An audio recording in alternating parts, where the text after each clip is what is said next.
Hi everyone, Ms. Wissman here with a video introduction to the relationship between ratios of your scale factor, your surface area, and your volume.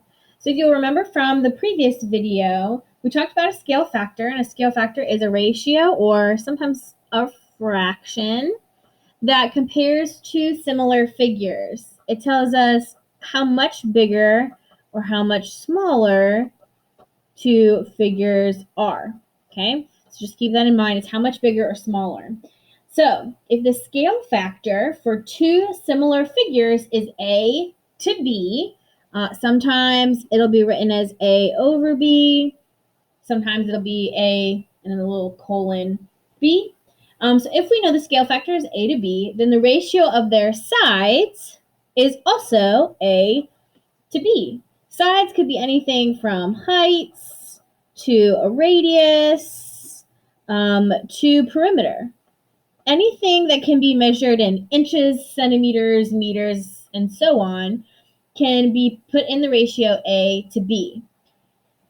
The ratio for their areas, this also includes surface area.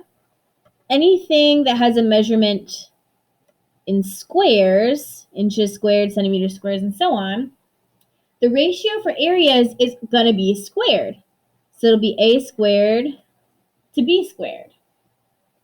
Just like we square an area's measurements, inches, centimeters, units, and such, we'll also square the numbers A squared and B squared.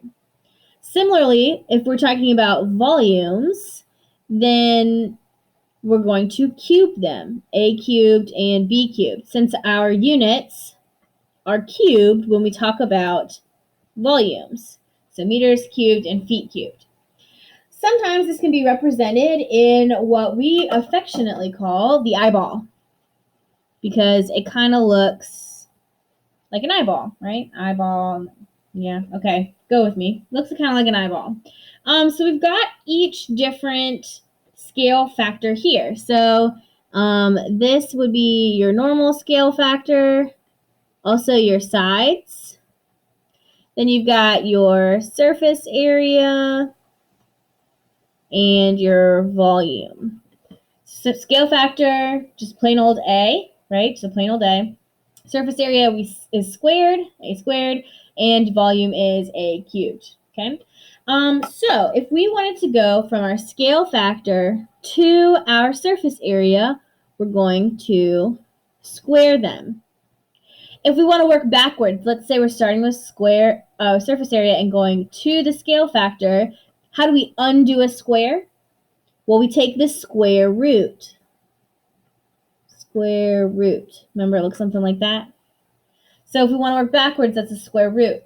Here's something that might be a little new. If we're talking about volumes and we're trying to get the cube up here to go from an A to an A cubed, we're going to cube it. Stay tuned for future examples where we actually work with some numbers here.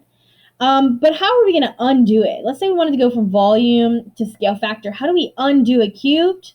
Just like we would undo a square root, we're going to undo a cubed with a cubed root. And it looks something like this. It looks kind of like a square root, except it's got a little 3 out front.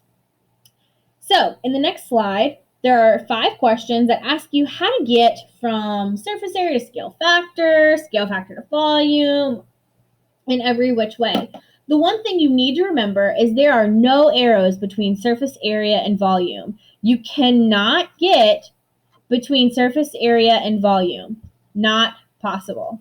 You can only use a square, a cube, or their roots. You can't jump between surface area and volume. It's not possible. So take a couple seconds, answer the questions on the next slide.